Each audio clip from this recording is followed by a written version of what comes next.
to season 3 of Something Slight on Kismet Radio. I'm your host, Tara, and we're at Private Stock today with Larry Tchogninou. Hello, thank you. Thank you for having me. How are you? I'm good. How are you? I'm doing great.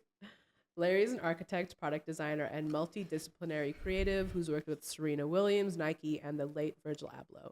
He has a solo practice called Rupture and a collaborative practice with his friend, James Langford, called Points of Sale. It's so good to have you today. Thank you so much. Yeah.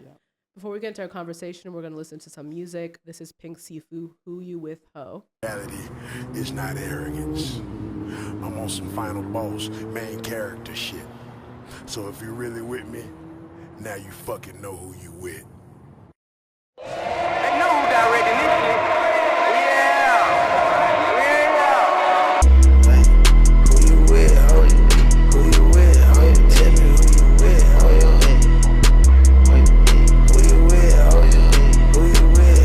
Tell me who you with? Who you with? Who you with? Tell me who you with? Who you with? Who you with? Tell me who you with? All these niggas running around with a new one. Running around here acting like I know bitch. On that PMS, on that bullshit. Bring it back, Our connection.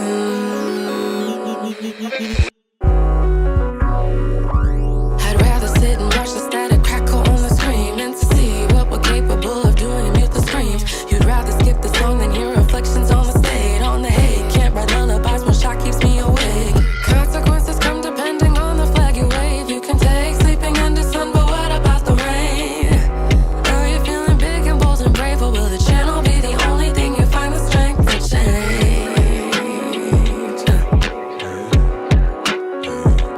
Lost connection. Lost connection. Lost connection.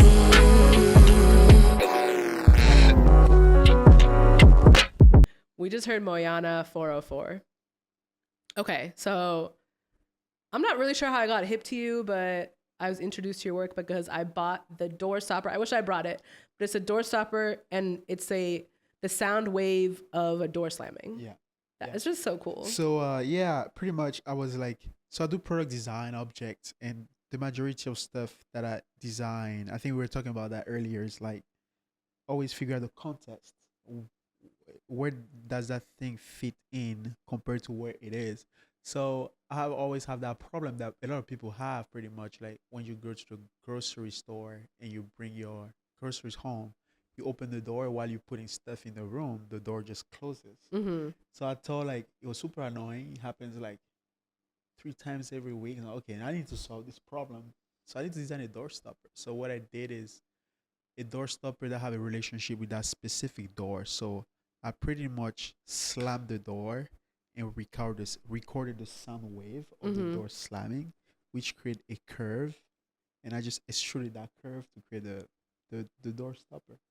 And I think I received like your order. I think it was sometimes like in August 2020, 2021. Yeah, August 2021 during the pandemic. And then you order it. Oh, And that's when you it's really that long ago? Yeah. Oh, wow. August 2021, and you order it, and I took a long time to ship it because it was figuring out places to make it and stuff because everything was closed during that period. And finally ship it to you, and so thanks for supporting, by the way. Yeah, Thank I you. thought it was Thank you. really different. I mean, I used to use it, but now it's on my shelf so that people can see it Yeah. because I think it's really cool. Yeah. I think there's really that idea of like people use it to close the door, but it's just also become a sculpture that you can just have on a shelf. Yeah. Same in my studio, it's just like on the bookshelf. I never use it really to stop the door. Yeah, pretty much. Yeah, and I feel like a lot of your objects kind of live in both worlds, right? Like it's sculptural and then it's also like pragmatic or useful, or like everyday use. Yeah, I think to me it's always about like finding that balance between like function and also like sculpture. One of my favorite objects, one of my design like grail is like the juicy salif by Philip Stark. So it's a juicer that Mm-hmm. pretty much looks like a calamari.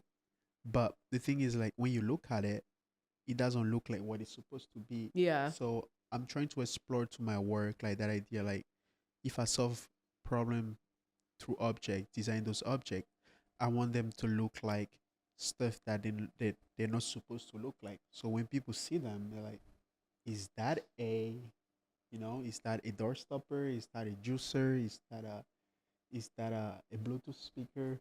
And I think that questioning, right, creates opportunity to open new doors in design. Mm. If you see something, you know directly what it is. It's not really interesting. You gotta it spark a conversation pretty much, and it gets you excited about things. Yeah.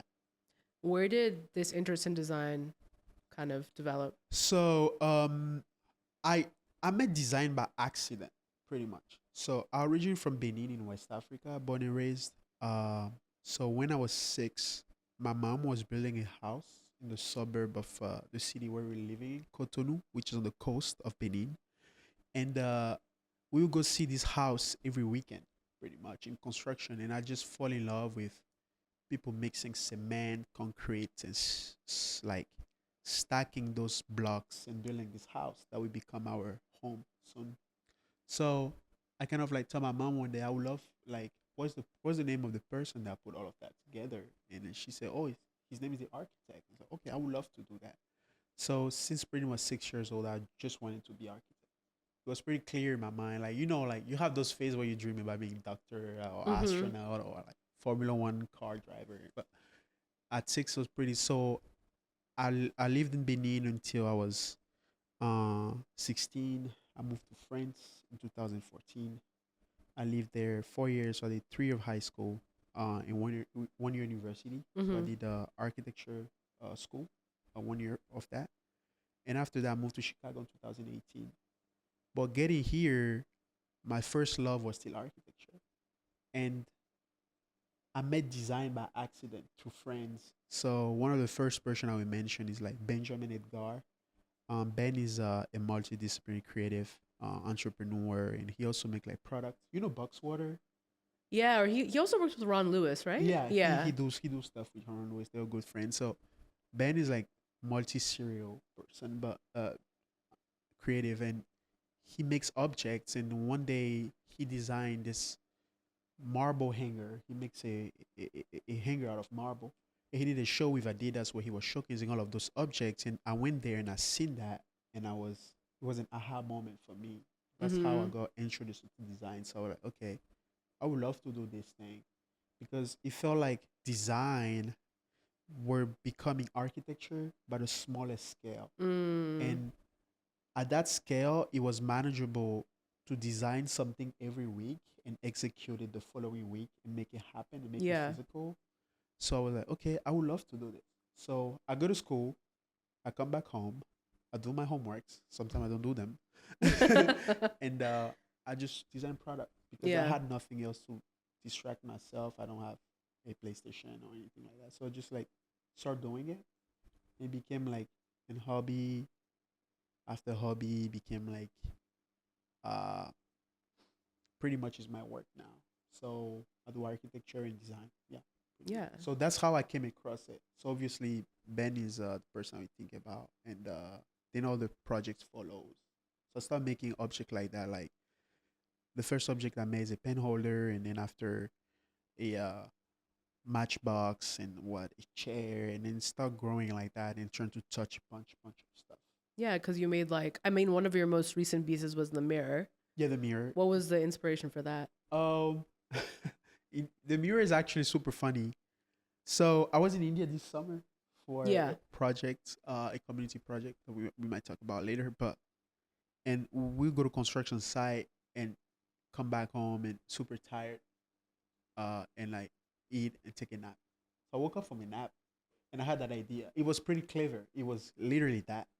Sometimes I have ideas, but I have to work them out to get the final thing. But it was Mm-hmm. really clever having like this X shape and this handle.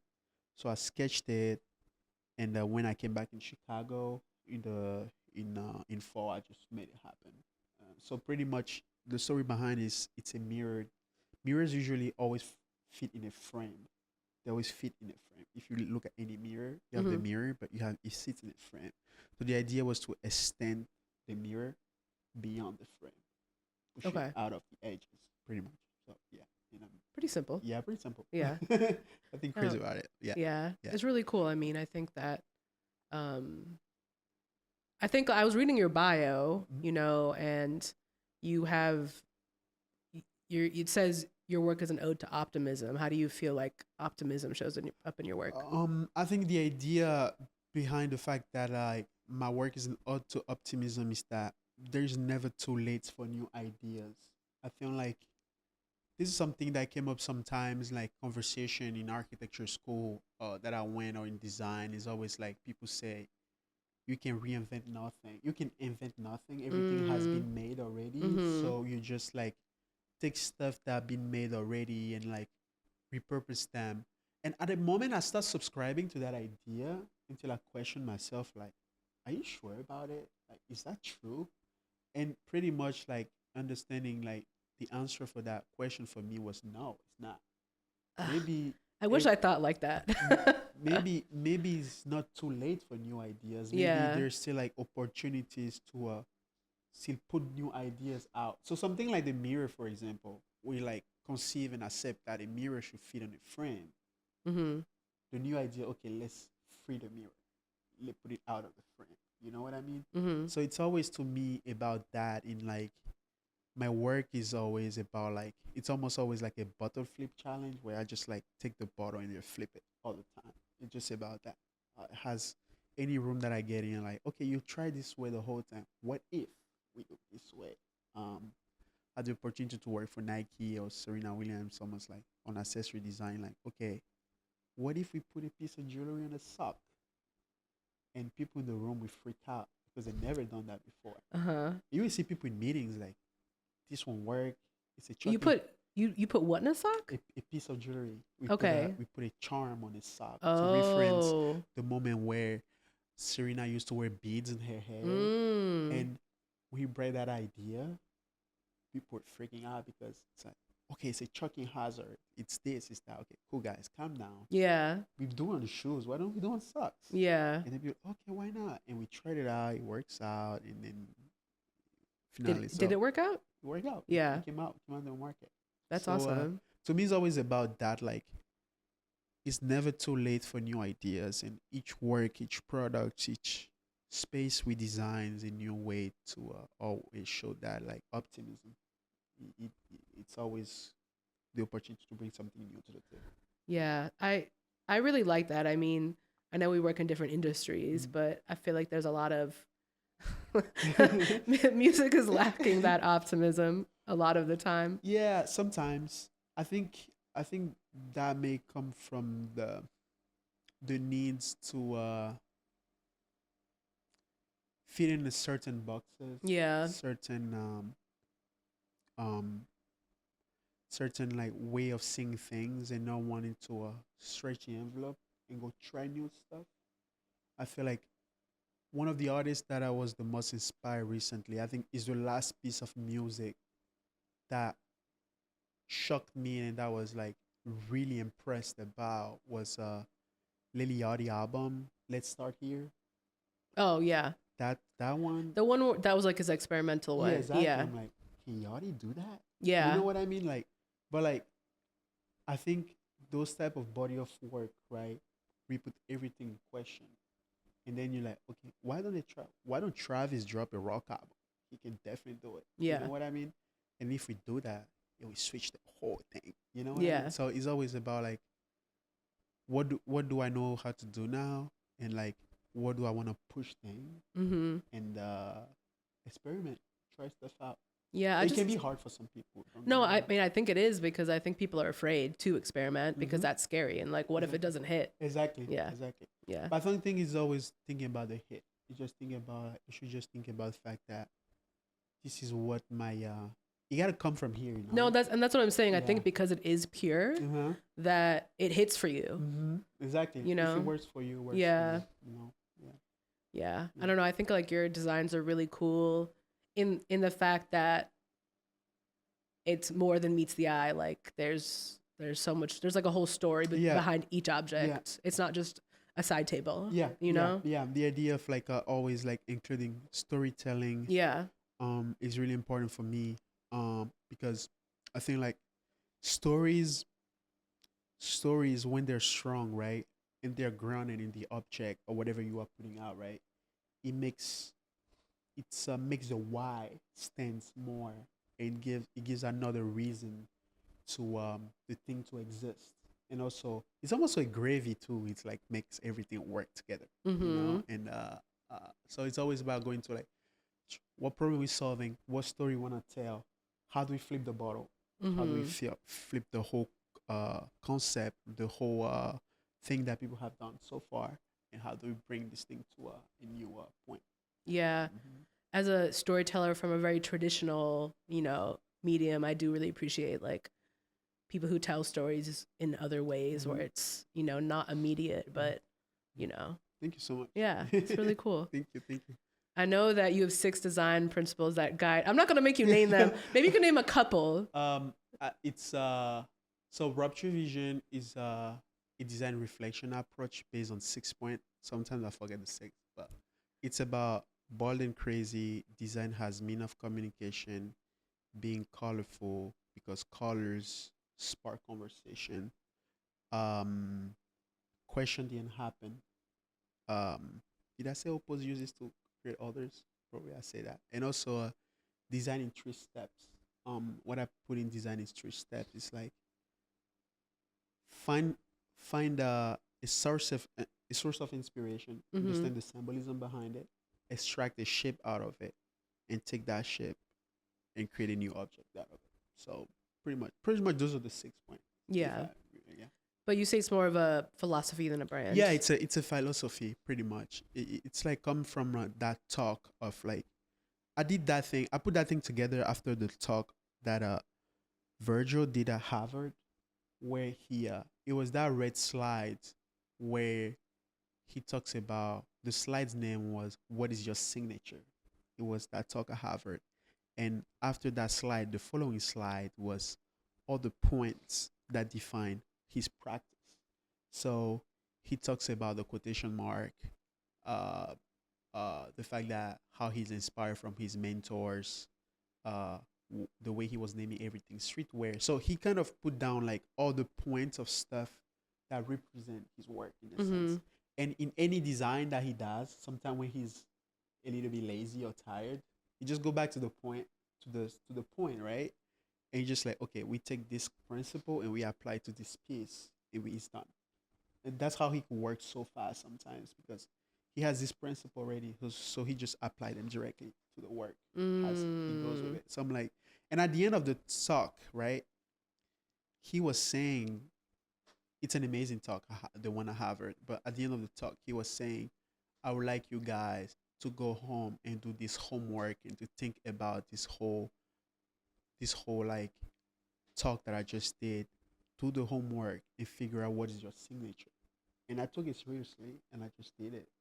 So I wrote those things down, and those will be stuff that I will apply to my philosophy, and I just start doing it. So those 6 points are your signature? Yeah. Okay. Yeah, pretty much. Yeah. So how does Rupture Vision differ from Points of Sale?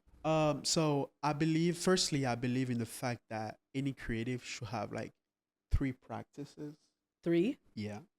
The solo, the duo, and the third one that I call consulting. Solo practice for me is Rupture Vision. It's just me. I pretty much design objects, furniture, anything that can fit on the table, but just me. It's just like me and me. So I can ask advise few friends about what they think about this thing, but at the end of the day, I'm the one making the final call.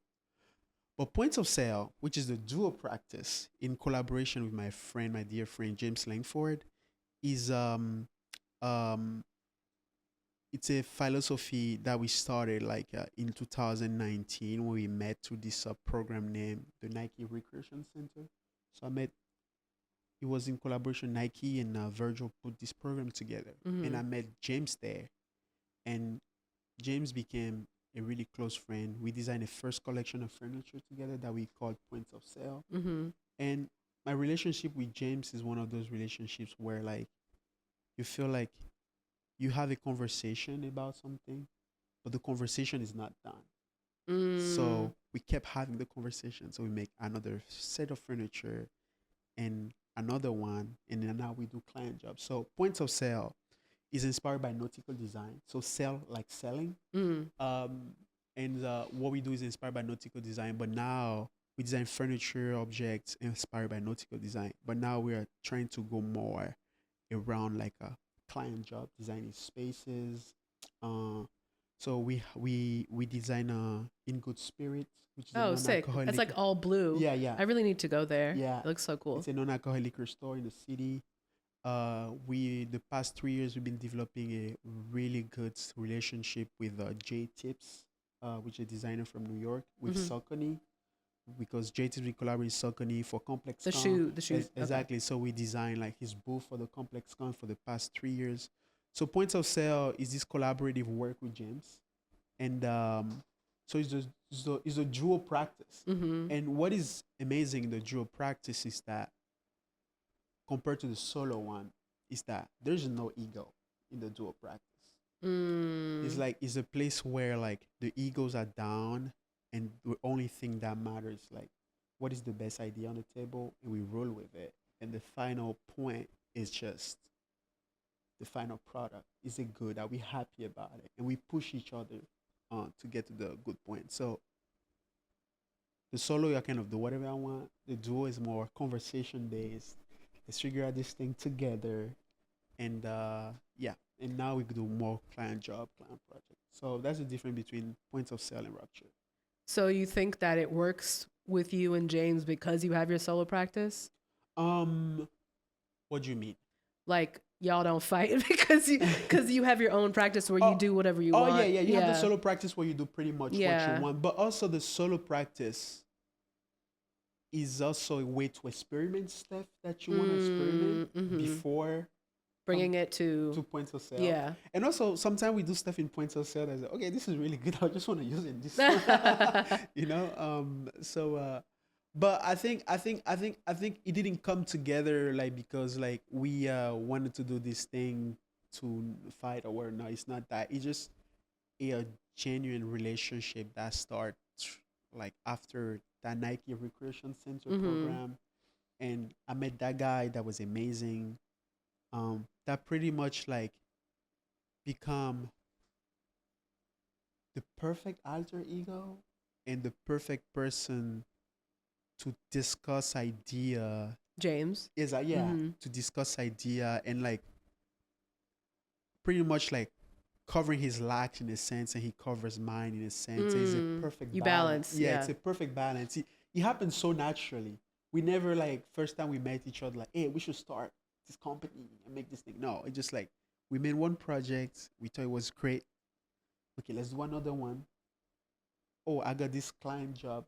Let's do it together. Oh, actually, this is good. I think we can do more client job, and it just come naturally. Synergy, yeah. Yeah, it's just a perfect synergy. I think sometimes you wish stuff in the universe that just send them to you. You know, and Absolutely. I think he's one of those people in my life. So, Yeah. yeah.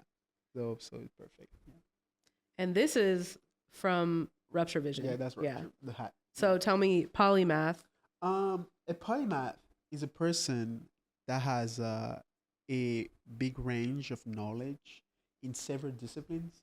So a good polymath of like the history of Earth, a good one would be like Leonardo da Vinci. The fact that he will paint, he will do engineering, he would do engineering, medical science, bunch of stuff at the same time. In this one single life, he would just like try everything. So I think like we are shifting from the moment where like everybody is a specialist. I mean, the society has celebrated specialists so much. He's an expert at this. I think we are shifting from that, and people are more now specialist generalists. You can do everything. So the word polymath is pretty much to celebrate all those people that do several things at the same time. Like some people are like architects, but DJ at the same time, and at the same time they're tattoo artists. They're a polymath. They do 3 things at the same time, or 4. Completely different industries. Exactly. Yeah. But they do all those 3 things at the same time. You know, like Virgil would like design, he would DJ at night, and then he would do shows. He would exhibit in museums. Yeah.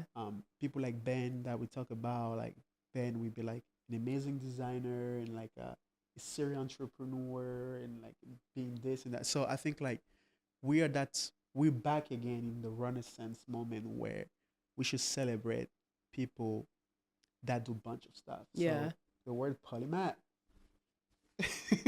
is to say that. Yeah. So if you're polymath, you feel like that and just like. So I just wanted to create a merch that represent that thing, the multi face of someone and all the stuff you can do. You cannot just be put in one box. You can do everything, pretty much. Yeah. Awesome. Yeah. We're taking another music break. This is Kai Crusade, Baby Boy. Whoa, they, yeah. Hey. Soapbox.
We just heard Locum, Lonely Junglist. Okay, so accessories designer for Serena Williams, and that was with Nike. And you lived in Portland for that?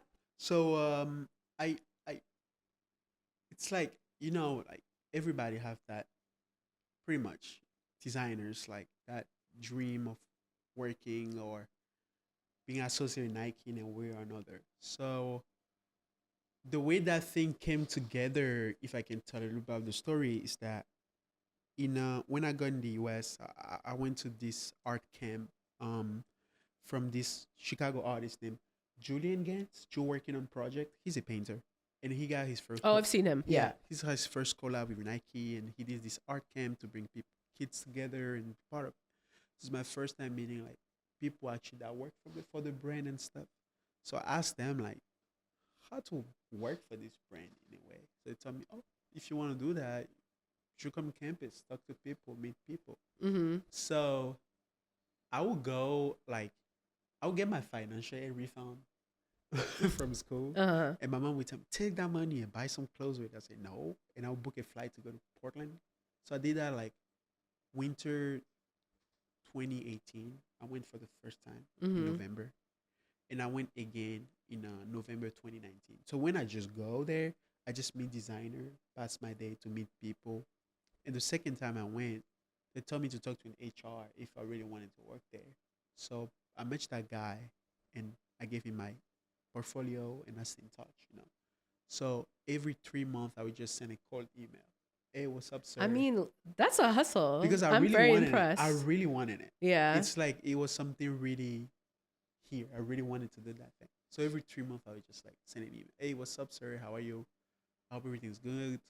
I still really want to work for the brand. Let me know if there's any opportunities. So I did that throughout the year, Mm-hmm. and like I sent one email on like December of 2020, asking that, and he said, "Oh, actually, perfect timing. I just heard about this opportunity." He sent me this link. Apply for it. So I had no idea what I was applying to. It was really, Mm. they didn't say much about it. It was on a Nike website, but they didn't say much about it. So I just put my portfolio with all my work, pretty much, like graphic, product, architecture, everything. I I just mean, put it on one sounds portfolio. impressive. It was like a 40-page portfolio. I just drop in it and I apply for this thing. So they say, okay, you get into a combine. And at the combine, we had to go through a process where they give us design briefs. So Mhm. remember, it was during COVID, just like in Zoom, they give us a brief and we got to do those things. So first one was designing shoes. Second one, designing in apparel, graphic design, and color design. So we did that. And we were 40 on the combine. And after the combine, they select 15 people. They sent our portfolios to Serena Williams, and she picked 11. She picked your portfolio? She picked 11. That's fire. Yeah. So I had the opportunity to join that team in the Serena Williams design crew. So it's a Midwestern kids, 11 kids from the Midwest, going to Portland and designing collection for They're her. all from the Midwest. Yeah, and designing collection for her. So I was accessory designer, so I did bag and socks. So it was for two collection, fall 23 and spring 23. Um, that was an amazing experience. Like, Oh, so it's see- pretty recent it came out. Oh yeah, yeah, Yeah. yeah, yeah. My body of work came out. What I worked on came out like in 2023. Yeah. yeah, yeah. So that thing is still going on. Actually, they had New York first, and they had like Midwest. So I did part of the second round. Oh, so they're like choosing it by region. yeah. Okay. So I did the second round. Interesting. They did Los Angeles after. Mm-hmm. I think after Miami, Mm. and that's all I know so far. I only recently learned she's from Compton, or she like grew up in Compton. Uh-huh. Yeah. After the Kendrick Lamar, because I'm like, why are you crip walking? I mean, do you? But like, what is the context for this I saw thing? the video. I was like, I saw the show. I was like, is that Serena? Yeah, fire. That shit was fire. That's crazy. Yeah, those are the.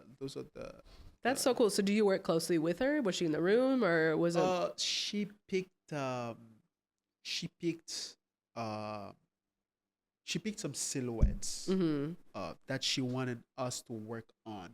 So for the accessory department, for example, she picks like the crew socks, which is Nike Classic, in a specific bag that she wanted. So what we did is like they created a deck already of the storyline they want us to take, and from there I would create like a design and story and a vision for that product to be a veneer. So the first season, which was less, the first season, which was spring 23, was less exciting because it was just what they call in like design language veneering. Is almost like when a product exists already Mm-hmm. and you just gotta refresh it.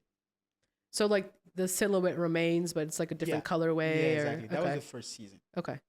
But the second season, like in fall 23, Mhm. we could start from scratch. So I Oh. designed like the bead socks. So the socks was referencing the moment where she used to wear beads in her hair. Like We from the 90s. Yeah, exactly. So we bring a piece of jewelry to the socks with Nike swoosh, so you can attach that jewelry and take it down. That was a crazy conversation. And That's awesome. The second piece was a triangular bag, which represent like her three faces, her being like a family woman, a fighter for inclusion, and also like an incredible athlete on the field. So triangulation and extruded that shit. I mean, she's a goat. Like, she really has it all. yeah, You know? yeah, she's amazing. Yeah. And also meeting her, she's so cool. Yeah, I So bet. cool. She looks cool. She's so cool. She doesn't look like, she looks cool. You know? She's really cool. Yeah. Cool. She trash talk. Hell yeah. I mean, she was crip walking for Kendrick Lamar. Like, she has to be shit talking. She trash talk. Yeah. But it's just like, I think when you meet her, you really impressed by the monument because she is a monument. Uh, you She's an just icon. Yeah, exactly. Yeah. You're impressed by that, but like when the conversation starts with her, it's just like making jokes, making everybody laughing. But also, we were super like uh, afraid to meet her in person because we Mm. met her first like in meetings, where we show her the design directions, and in some of them she was really cash or like, okay, I don't like this Mm. thing. Like she knows exactly. Scary or It's just like she knows what she wants. yeah. She got that big exigence, and like exigence was champion much. Okay, I don't like this thing. We should not do this. We should do that. So Mhm. there's those moments where like it was she gave us a little hard time on the design side. So we're like, is she gonna be like that too when we meet her? But no, she was Mhm. just lovely. So That's awesome. yeah, And before that, you were in Virgil's mentorship program? yeah, Okay. yeah. The Nike Recreation Center. What did you learn from him? I mean, that must have been crazy. Yeah. I remember that there was like a handful of you. Samantha. Yeah, it was Samantha, James, a bunch of people. Yeah. It's actually crazy. All That based in pro- Chicago, Yeah, though. that Yeah. program gave me like two of my best friends. That's awesome. James and Sam, best friends. Like it's my favorite people. Mm-hmm. Check on them every week and stuff. So first thing I would say I learned from that, like Virgil gave me some of my best friends, like just friends from beyond design. And secondly, I think like at the end we did like two things. We had this interview with him. He did like this like talk, and we go ask him questions, and I asked him like why, because that same week we met him, he was in Paris, preparing his Louis show, and then he went to Germany to DJ. He went to Belgium to DJ. Damn. He went to Grace to DJ, and then he was in Detroit. I don't know for what. He came to Chicago same week. I was like, why'd you travel so much? And he was bringing the fact that he never stays in one place more than 3 hours, and never seen one city more than 7 days. In general, Yeah, he had children. Really? That's Yeah. crazy. it's crazy. Yeah. But it's just like that perpetual motion, uh, help him to stay inspired, and also to he was referencing like people such like he was saying that traveling and moving a lot, that's the way you spread your legacy pretty much.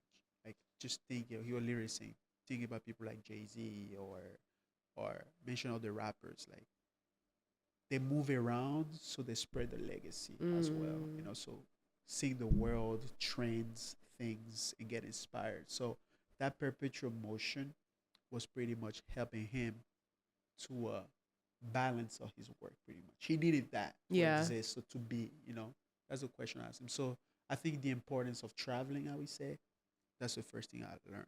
The second thing I learned after like meeting all those new friends, and the third thing, when I was showing my piece, my final piece, so we had to create a final product and show him and get a critique from it. So I made a chair, and he was talking of the fact that on the wall I put the blueprint of the chair pretty much, and he was talking about the fact that it's important to show the process Yeah. behind the objects, and almost the process make the products uh, exist in a better way.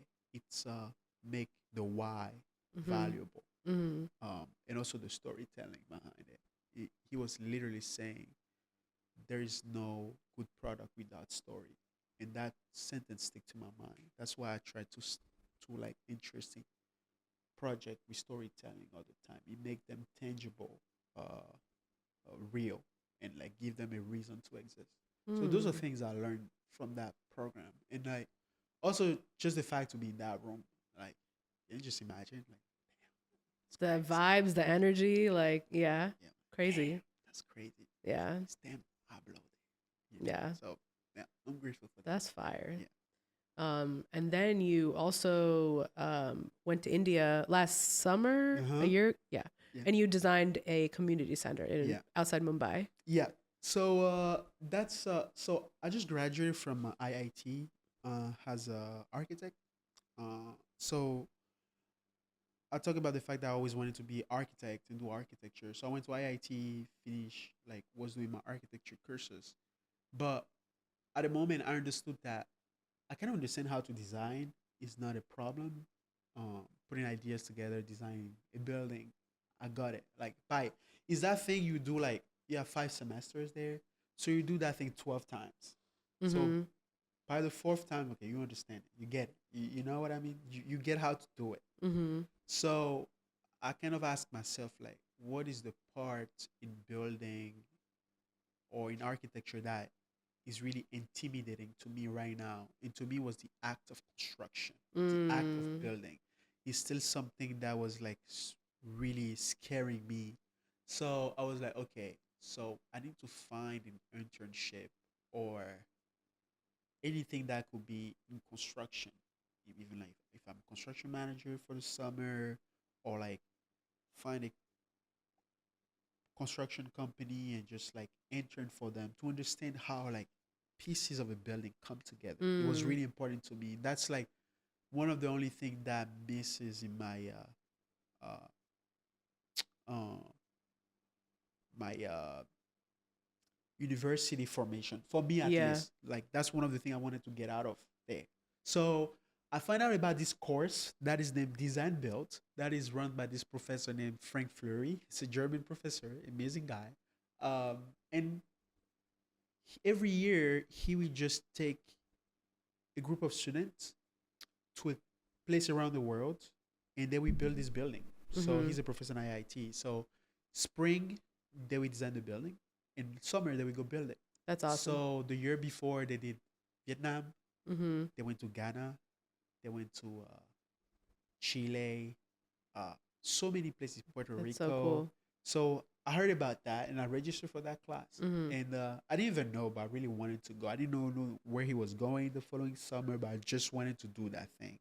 So I did apply. I applied for the class. I registered for it, Mm-hmm. and he decided they're gonna go to India. So we designed this whole building. It was just not me. It was a group of like 11 students, I think. We designed this whole thing. Um, and then we went to India and we built it, Yeah. ground up, brick by brick. And I was, You weren't hands on. yeah, I was building it. Oh, that's We were crazy. building Well, it. it's like it reminds me of your critique with Virgil, Uh-huh. where you have the blueprint and you're bringing it to life. Uh-huh. Like same, Exactly. Yeah. Exactly. And larger if- scale, right? yeah, even like on that specific process, being super honest, I didn't even, because I knew why I was taking that class. It was for the building act. So the design part, I didn't participate much. Oh, I okay. didn't like, they were doing a lot of stuff on like, But you could have done that. yeah, I could have done it. Yeah. I was not You there were for doing that. you were doing the part that scared you. You were- Exactly. yeah. The part that scared me, I fully jumped and dived into it and went to go get it. So we went there. We built those. First we went there and like the site has changed. We're supposed to have a flat site where Oh. the foundation would take like 2 weeks to make. So it's a small community center, 3 hours away from Mumbai, and we do like, it was a flat site, and then the mayor of that like village changed his mind last minute and said, okay, I Oh. will give you another site which is closer to his house. So he gave us that site, Okay. but it was like in a slope. Mm. So the foundation took like a month to build. Did they flatten it or did they just? Oh no, we just Oh. build. So in the did slope. you guys build the foundation Yeah, we or? dig the foundation like Whoa. brick by brick. You know what? You were putting in hours, Oh yeah, physical labor. We. It's a teamwork. Yeah, that's wild. But like we didn't have like a cement mixer, so we just like mix the cement with shovel. You know what? When you unload a cement truck with your hands, wait. When you unload a cement truck, you open the cement, you mix it with sand, gravel, Yeah. you mix it by hand, and you stack the bricks and you put it together. That thing humbles you, man. I bet. I mean, I feel like it was definitely a learning experience, Oh my but God. probably also A humbling experience. you're tired as fuck. Oh my God. Like physically, you know, like that tests your. That's like tests your body. Exactly. Yeah. It's test the limits. Yeah. How much pain can I take? You know, back pains, bones pains. Wow. I got at a moment where I really needed some rest, but I did not want it to take some rest because I did not want to lose, like, to miss any Yeah. moment of Yeah. that process. So we finished the foundation. I haven't missed any days on the construction site. Some people also were down there every day. Oh, okay. Of the crew. And Did you have like extra help from like a local? oh yeah, locals. Okay. Locals give us directive Oh, because okay. we came in with a really Midwestern way of building, and they don't build like that. Oh, okay. Okay. Like we wanted to do an open building, like a pavilion. And like, nope. Because it's too hot. Or First, it's too hot. It's good to an open building, but like if you leave the building open, cows will come and hang out there. Nobody will show up there. It's okay. We need That's doors. real. So like, pretty much the design that we had, we didn't end up building it. We were okay. designing the building as we were building it. So that must have weeks- been difficult. yeah, Yeah. 3 weeks before we leave, Yeah. we didn't have a design for the facade. Oh. We didn't know where we're gonna place the windows, the door. We just did that overnight. And the following day we came, we showed the chief builder, like, okay, one window here, just like, Yeah. you just trace it. Yeah. And you trace the window. But here. y'all have the skill, like, and there's enough of you Mhm. to really put something together Yeah. last minute that I feel like, Yeah. you know, would have been good. Yeah. Yeah. There were just some moments where like you're really tired but you just want to be there so much that you don't tell the professor. Oh, and yeah. he puts Absolutely. you at rest. I He's like, mean, you "Okay, can sleep don't come later. You like, can sleep when you get back to Exactly, America. Exactly. Say, "Yeah, okay, you don't come tomorrow." Yeah. So pretty much the part they were welding the metallic columns, I was not there that week. Really. I was just seeing them, would drop in the WhatsApp group, and I was just like chilling at the waterfall. I mean, that's not bad. That's not bad. Came back the following week, and like the structure was up, and then we kept doing it. Okay, I have to ask you. I assume you ate basically only Indian food the whole Oh time. my God. What was your favorite dish? Oh my God. So two things. Vada pav Okay. and the chicken biryani. That Okay. thing is fire. I'm craving chicken biryani. That sounds It's amazing. so good. Yeah. So good. I think I also taste other stuff like egg bourgie. Mm. Vada pav was dope in the morning. But I mean, the produce there is next level, so it all tastes so Oh much my better. God. Here it's just ass, honestly. I tell people, don't trust what you see on Instagram. What do they Like- say about India on Just- Instagram? I think just people just They say like love those, this shit on developing countries. I It's think crazy. Just people just be saying like those like street food like not clean and stuff. I'm like, bro, it's not. I mean, that. as long as it's cooked. Exactly. But Honestly, like, that's the rule. Indian food is some of the best cuisine I ever had. Yeah. Some of Thank the you. best. Period. Yeah. Like, Thanks. dude, where do I get some good chicken I- biryani in yeah, Chicago? Oh, Really good, I don't. authentic. I didn't. But grow- last time I got one, it was so expensive, and no, Yeah. I'm not paying. I for low this. key do not eat Indian food out here Uh-huh. because when I go home, my mom just But I also don't eat meat, so I couldn't tell you. Okay. But there's a couple like Rangoli's decent. Yeah. I heard I the don't know good if- ones are in the suburb. That's what I Yeah, heard. definitely. Yeah. You have to go to Indo-Chinese, definitely in the suburb. Yeah. But Indo-Chinese I is should go bomb. more in the suburbs sometimes then. It's just far away. Cool. Yeah. And then you designed a basketball court in Benin. Yeah. Yeah. Basketball court came from my mentor Ahmed Taufik. Ahmed is one of the most important people in my life. I love Ahmed a lot because he's a father without being a father, the your father, but a father, a brother, a friend. I call him like almost every week to like check on him, what's going. But Ahmed is like been in sport and development for so long, and his whole thing is about designing basketball camp to kids Mm-hmm. through sport and education. And at the moment he hit me up like, hey, I designed a bunch of stuff for him before, like merch, products and stuff like that. But he hit me up and like, hey, I just talked to the mayor of this city named Parakou, which is the north side of Benin. Mm-hmm. I want to pitch him something.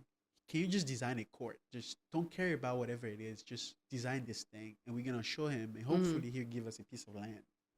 So I just designed something quick. It's not what I posted. The final court was not that, but just something to show him the potential of that area. So he submitted to them. He pitched it, and they gave him a piece of land That's awesome. to build this. That's the so cool. court. So he said, "Okay, we have the land now. We gotta start building this thing." And so now I need a proper design for it.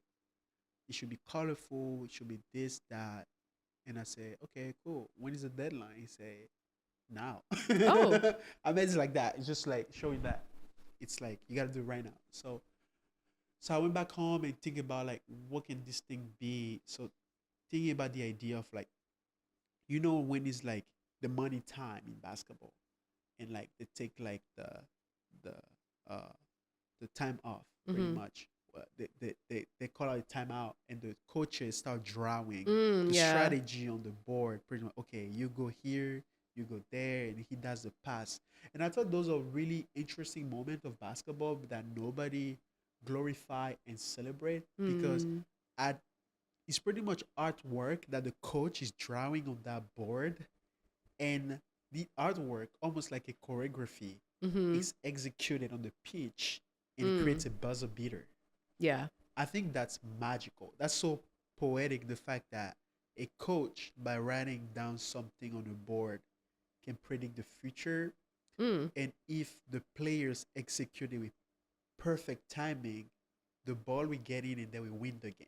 Yeah. So to me, it's like, let's take inspiration from that specific moment of basketball that not much people celebrate and design the court with. So if you look at the design of the court, it's a bunch of arrows, dots, lines that pretty much shows the play games. So you have like on it, I remember I referenced a pick and roll and a strategy, an attack strategy. In between those lines, just color the court with like gradient of pink, green, and blue, pretty much. And it was so successful in the fact that it was really colorful.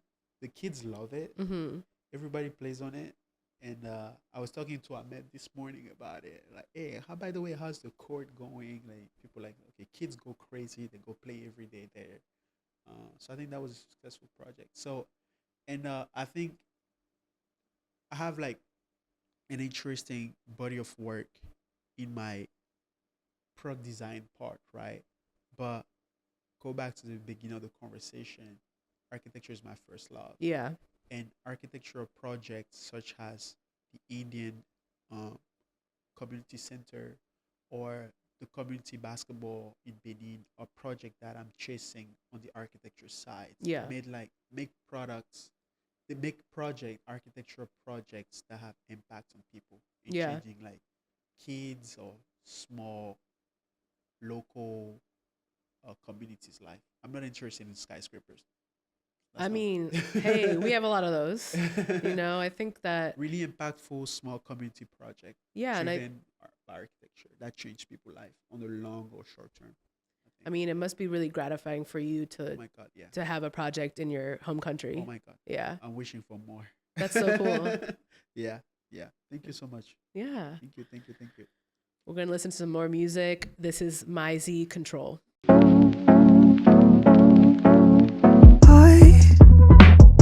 I've spoken to you in some time, and I can't lie, I'm quite surprised.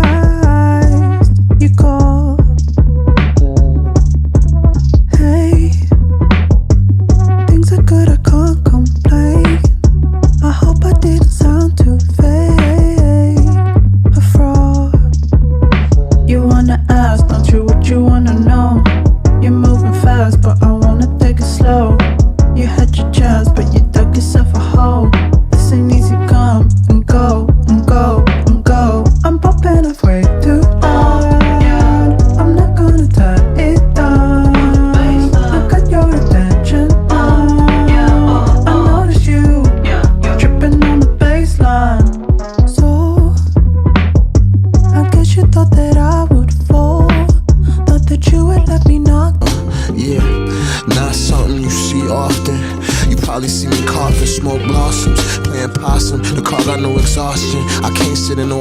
that shit exhausting. No offense, I'm just incongruent with boxes.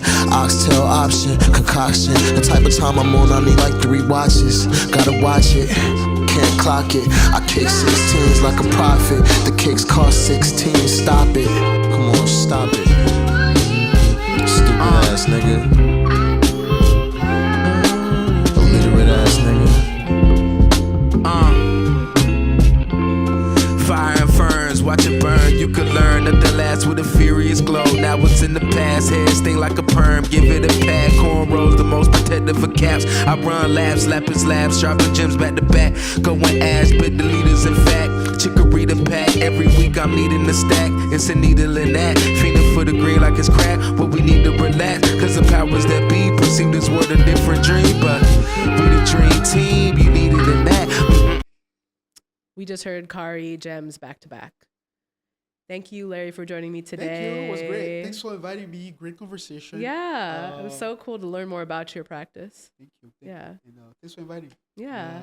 Where can people find you on socials? My Instagram. All the work is on my Instagram. Yeah. I post everything there. So it's Larry Tchogninou. So Larry and Tchogninou. Tchogninou. The full name. Cool. Yeah. Stick around for our next guest. Yeah.